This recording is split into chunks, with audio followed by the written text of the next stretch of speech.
చాలామంది చెప్తుంటారు చూడండి, ఏదో శంకరాచార్యులు వారు 4 మఠాలు ఏర్పాటు చేశారు 4 దిక్కుల్లోనూ, చతురామ్నాయ పీఠాలు అని అంటుంటారు.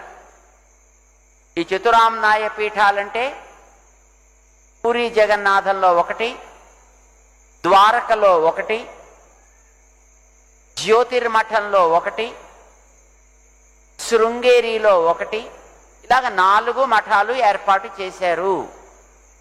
శంకరాచార్యుల వారు ఏర్పాటు చేయలా. శంకరాచార్యుల వారు 32 ఏళ్ల వయస్సులో ఉత్తర భారతానికి వెళ్ళారు, హిమాలయాల్లోకి. తిరిగి వచ్చిన చరిత్ర లేదు. అంచేత మళ్ళీ ఆయన వచ్చి మఠాలను ఏర్పాటు చేయడం అనేటటువంటిది that's not the right story. ఎవరు ఏర్పాటు చేశారు? తర్వాత కాలంలో 13వ శతాబ్దంలో మన విజయనగర మహాసామ్రాజ్య సంస్థాపకులైనటువంటి హరిహర రాయలు, బుక్కరాయలకి గైడ్గా ఉండేవారు విద్యారణ్య స్వామి. వేద భాష్యాలని రచించినటువంటి మహాపండితుడు ఆయన. వేదాంత దేశికుల వారి యొక్క సహాధ్యాయి ఆయన. విజయనగర మహాసామ్రాజ్యాన్ని ఏర్పాటు చేశాడు.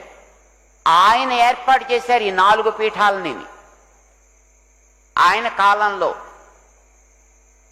పంచాయతనాన్ని ఇంట్రడ్యూస్ చేసింది కూడా ఆయనే. శంకరాచార్యుల వారి కాలంలో పంచాయతనం ఆయన ఆరాధన చేయలేదు. ఆయన నారాయణ పరాయణుడు. ఆదిశంకరాచార్యుల వారు అని చెప్పేటటువంటి మహనీయులు శుద్ధ వైష్ణవుడైన తత్వం అద్వైత తత్వం, కానీ ఆయన ఉత్తమ వైష్ణవుడు. ఆయన రాసినటువంటి వ్యాఖ్యానాలు ఉన్నాయి మనకి భగవద్గీతకి, బ్రహ్మసూత్రాలకి, ఉపనిషత్తులకి. ఎందులో మనం చూసినా శుద్ధమైనటువంటి స్పష్టమైనటువంటి నారాయణ పరతత్వ ప్రతిపాదన ఆయన బల్లగుద్ది చెప్పినట్టు ఉంటుంది. ఇంకా అక్కడక్కడ రామానుజుల వారు కాస్త మొహమాట పడి సర్వేశ్వరేశ్వర అని వాడుతుంటారు.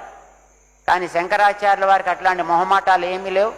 నారాయణ, వాసుదేవ, విష్ణు స్పష్టంగా చెబుతారు ఆయన వారి భాష్యాల్లో.